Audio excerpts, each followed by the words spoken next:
Over the past couple of years, I've personally refunded more than 2,000 clients. At one point, we were refunding 10 to 20 people per day for months. So I analyzed what were the reasons for it and which ones were the most common and how we can prevent it so that we keep scaling the business and not let it really leak. Because that's a lot of the times the difference between the business that compounds and the one that leaks out revenue, and you can't really scale it because you have bad word of mouth going against you. First thing you have to understand is a lot of the times people don't even want their money back. They just see that as the only reasons they can get out of this engagement that they didn't like. So right now we keep our refund rate around 5% of the business that's doing between 1.3 to 1.5 million per month. And we did that by fixing the exact things I'll be going over in this video. If that sounds useful to you, please do me a favor and click the like button. It really helps to push out to more business owners like yourself. So let's get into it. Reason number one was overwhelm. So the number one reason people ask for the money back by wild margin is overwhelm. And I know that sounds dramatic, but this was the biggest one in the whole data set. Here's what actually happens. The client buys, they open up the program, all excited, and they watch maybe one or two videos and they really get buried. They look at 130 videos, they have too many steps, and each video has their own steps. The verbiage doesn't match the actual video and way more theory they can use. Especially for the beginners or for the programs that are a little bit more front end, I would really try to avoid that. And clients will not tell you I'm overwhelmed. They tell themselves a story. It's I don't have the time for it. There are other priorities. This seems like a lot of work, and they ask for a refund. And a lot of the times you will see that as they start believing in the whole vehicle of your doing. So for example, if you're telling people to, instead of building a business, buy a business, they will be oh, I may as well build it because this is so much work. You start to see that people are not really following the premise of the whole product. So here's how to fix it. You drastically simplify the product and you shorten it, you cut the fat, and you make everything more actionable. We use something we call roadmaps, where you turn the program into a simple step-by-step checklist that a person can just do one thing at a time without having to figure out the path themselves. And another big thing I've learned is each of the versions of the programs that we shipped was shorter and got more results. And it was something to the extent of first version was 40 hours, and then second version was 10 hours, and the third version was literally 5 hours. And then each version got people more and more results. Remind you, this is for a beginner program. If you're teaching something that is really in depth and needs to have a lot of things, maybe that's fine, but I really haven't seen many examples of that. People don't need a full lecture on why something works. They need to be told what to do next. When you stripped out most of why and just hand someone the next action step,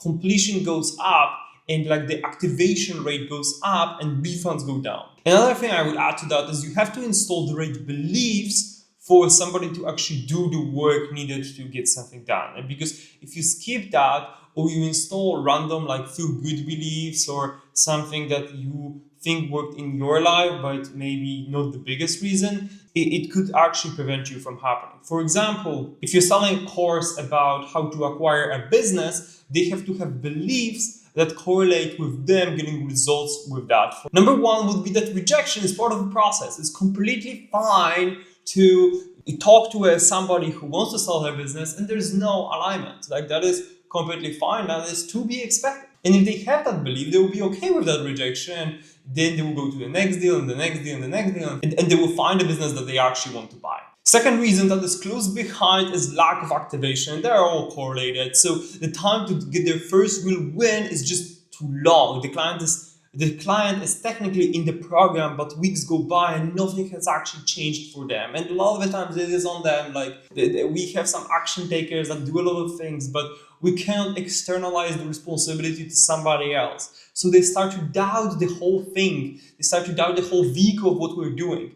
And the doubt plus time equals refund requests all the time. So the biggest fix for that is actually track time to value. And the fix here is customer success team needs to guide clients to the activation points journey to force them to take action and keep clients accountable to the things they said they wanted to do And that comes, and you can do that by changing the verbiage in your scripts. And this part matters because we treat customer success like sales. We should reach out just aggressively as sales team would if they're not doing the things that they say they will do, because the client who takes action fast is the client who stays, pays more, and doesn't ask for their money back. If you watch my video about activation point, this is exactly what I covered there. An activation point is the first tangible win, or the moment a client sees a proof that this is going to work for them and they actually want to keep going with it. And if I can get you to obsess over one singular number, it would be this: time to value. How fast a company gets a new client to get their first win. How fast can you bring that first win to a client? Obsess over that one metric and you will be a bigger business than your competition, because people will just not stop paying. And a lot of the times you can deliver smaller results, but if you deliver it faster, people will value it more than a bigger result that takes like long time to show up. Speed to win beats the size of a win almost every time. So real quick, I'm genuinely curious, drop your current refund rate in a comment. No judgment, I've seen it all, so it helps me to understand who's actually watching those videos. Third reason is expectations. The client shows up expecting one thing and gets another, and now they feel misled, even though your product is genuinely good and has a lot of case studies and things like that. So this one is almost always self-inflicted and usually starts on like the marketing and the sales call, and the closers promises the moon to get the deal, and then delivery can't possibly match it. We've manufactured a refund before the person even started the process with us. We fix that by aligning the messaging in all parts of the journey. Everything the client here has to say the same thing. From the onboarding video, onboarding call, and we make sure that we start with the promises and the goals kind of stay the same. And how we implement that tactically is in the onboarding video, we say the same promises that we sold on sales calls, and we QA the sales calls. And also in the onboarding call itself, we mention that at the start of the call. Hey, you bought for those reasons. This is exactly what we're going to do here. And that one change can make massive difference, because there's like this nice handoff between things and they're not feeling like, oh my, what did I really buy? Think of it like in your marketing funnel. If your funnel is misaligned, the ad says one thing and the landing page says another, you will really have a very low opt-in rate. It's very hard to scale because people just don't know what to expect. So your client experience was the same way. A misaligned promise is like really a great way to get refunds. So do the opposite. The fourth reason is billing. People do not expect to get charged a large amount out of nowhere. So when a payment plan hits their card with no warning, their reaction isn't like, let me email support. It sometimes goes straight to a dispute, which is even more costly to ourselves and can be damaging with our payment process. On low ticket, it can be a little bit different because the transactions are so small. A lot of people will not even fight it as hard. A fix for that is really simple. Remind people before you build them. A quick heads up before every charge can take away a huge chunk of your billing refunds in disputes on its own. And on the flip side, what's worth knowing on low ticket, it can be a little bit different. If a transaction is small, people won't fight it nearly as hard, and honestly, you don't even need to overbuild the deliverable to keep them happy. You don't even need to communicate that you're going to build them, or you even build them and they will be just fine. We actually removed the reminder process at one of the companies I was working at, and our refund rate dropped. So you can really, depending on the numbers that you're working with, it can really change. Now, let me tell you my favorite refund story, because it can change how you think about reaching out to customers. I was consulting for a company and we found a refund request that actually never been processed. It fell through the cracks and the person asked for the money back. Nobody handled it, so technically they were still in the program, just completely checked out, and they were posting some mean comments. So I told the team to reach out to everyone that didn't hit the activation points, and I kind of lost contact with them, and they also reached out to this person even though they really shouldn't, to gather like feedback. And I also told the team to reach out to everyone that didn't hit activation points they lost contact with, just to gather honest feedback on the one they wanted to leave. So we reached out to this one person, and within the same week they reactivated. They got a lot of progress, and within the same week they reactivated, and by that I mean they hit an activation point.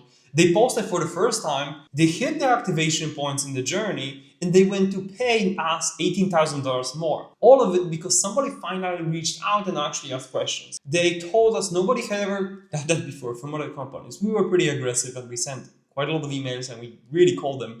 They could see that there was a new management and a real team now to support clients in their journey. And they were willing to give it another shot. And so the refund request wasn't processed and we made money with it. It was a conversation nobody even bothered to have. I'm not saying it will happen to you. All I'm saying is you will never lose money talking to clients. Quick one, if you're enjoying watching this video to this point, please click a like. It helps spread those videos and I put a lot of energy into them, so it would help me out a lot. Appreciate it. Now, I have to be honest with you because I don't want you walking away thinking you can hit like 0% refund rate. Like you literally can. We have months where we barely even refund anyone doing 8 figures and still never zero. Some people do what is called structural refunds. It has nothing to do with you or your product. It's just who they are as a person and their life circumstance.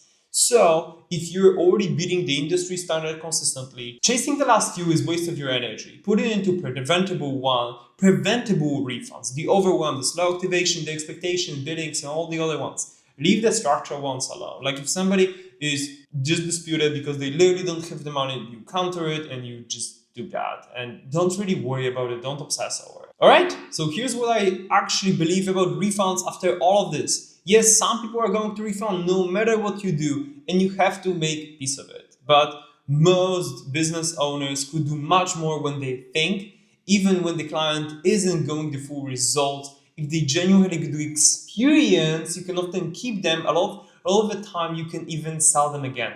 Results matter, of course, but the experience matters just as much. And that's the part you fully control. If you want to see how businesses plan that first win for clients, which is the thing that kills most of those refunds before it ever happens, go watch my video on activation points and customer journey. I'll put it right here.